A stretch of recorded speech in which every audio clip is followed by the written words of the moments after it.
TED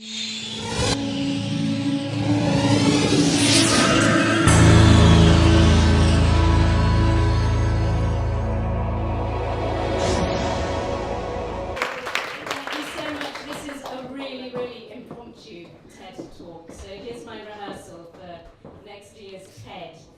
I spent 20 years in the corporate sector in London, commuting on the Northern Line every day, going to my job, which I loved, absolutely adored.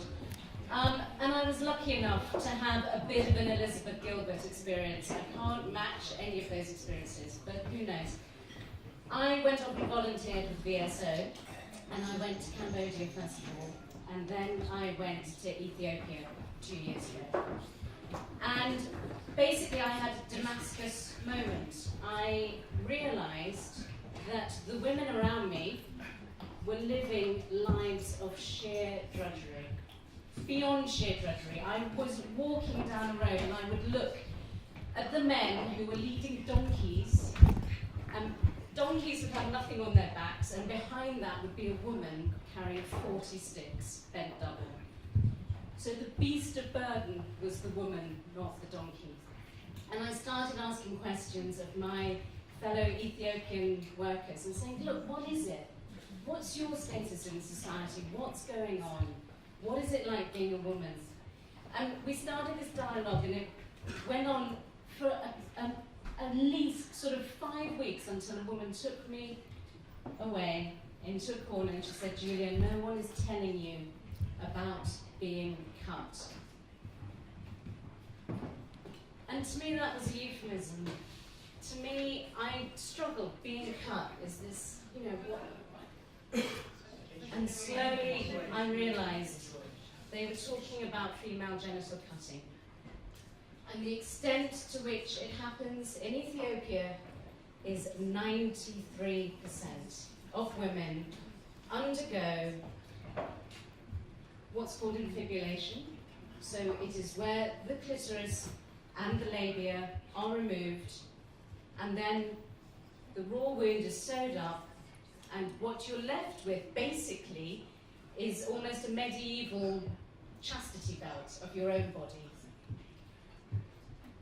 The more I realized about the scale of this and the impact, that 3 million girls in Africa alone are cut every year, that there are horrendous impacts not only on child mortality, on maternal mortality, again on these things that, we talk about MDG 4 and 5, and the reality is children die from FGC. And yet, you then go and talk with the WHO, you go and talk to Save the Children, you go and talk to various people and say, what are you doing about this? And actually, very few people are working in this arena. And it is taboo, and it is extremely difficult, and there is an absolute need for respect for the communities that are practicing it, and yet, every single day, 8,000 girls are being cut. The reasons for it are extremely complex and yet very simple. They're a way of controlling women. It's an absolute way of ensuring their chastity, their fidelity, their virginity. And in that moment that a girl is cut, her bride price is ensured, so she can be married. And parents don't do this out of brutality. This doesn't happen because they want to torture children. This happens because it's worse for them to make their daughter unmarriageable. It's worse for them to exclude them from their society. So what the impacts are pretty horrendous. I've mentioned that girls die during the procedure, but also throughout a life of a woman, at every stage, she goes through huge difficulties. At childbirth, if she has been infibulated, she has to be cut open to give birth. She's then resewn afterwards. You can imagine, in many countries, she'll be giving birth up to 10 times. What is remarkable is that many, many communities now are working against it on their own. And I think the time has come for us to unite against something like FGC, which in the past has belonged to the realms of cultural imperialism has belonged to, you can't do this because you're outside of that culture. Communities, particularly in Ethiopia where I was living, have caught up with the need to change. And I think, it's not about the West and the rest of the world anymore. It's about human rights, it's about child's rights. And what is incredible is, just get these figures here. 5,000 communities in Senegal in the last 5 years have chosen to abandon FGC. In the 5 years prior to that, 172 communities had done that. So you can see that this is actually beginning to sweep across Africa. And what is happening is these are about community empowerment programs. These are done by communities saying, what we will do is look at our human rights and we will identify what most threatens that. And in this instance, FGC is killing our daughters. And actually, I know it sounds weird, but it isn't spoken, it's a true taboo. We don't sit around and talk about our genitals in the West. Why would we expect others to do it? Girls who die of it are buried. It didn't happen because of the cut. So the fact that people talk about it more and that they're breaking the taboo and they're breaking the silence means that communities themselves are being empowered to change.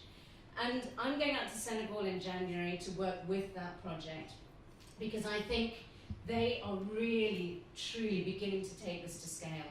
And if we can work with them to empower them and their model, it's a Senegalese NGO, we can start replicating that and taking it out across the world.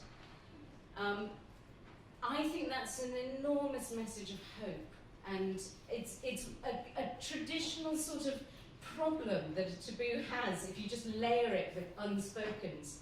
And yet actually, if you start looking at why it's in existence and you start removing that, you can actually make change happen on the ground.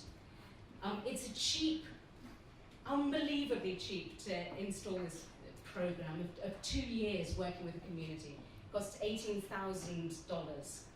I bumped into the head of UN AIDS in Geneva the other day, and he was telling me he runs a $16 billion program. $16 billion for HIV. At the moment, the WHO has $0 for FGC.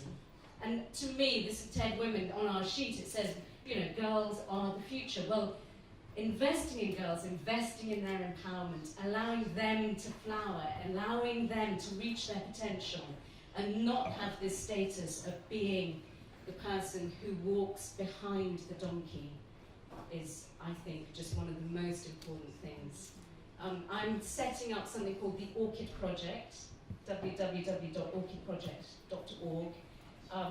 If anyone is interested in hearing or working anything further on FGC, I'd be delighted to hear from you. But thank you so much for an impromptu TED Talk. And it's the message of hope, really, I want to take to you. Let's dispel the silence around taboos like this, and let's let everyone, every community, reach their potential. Thank you so much.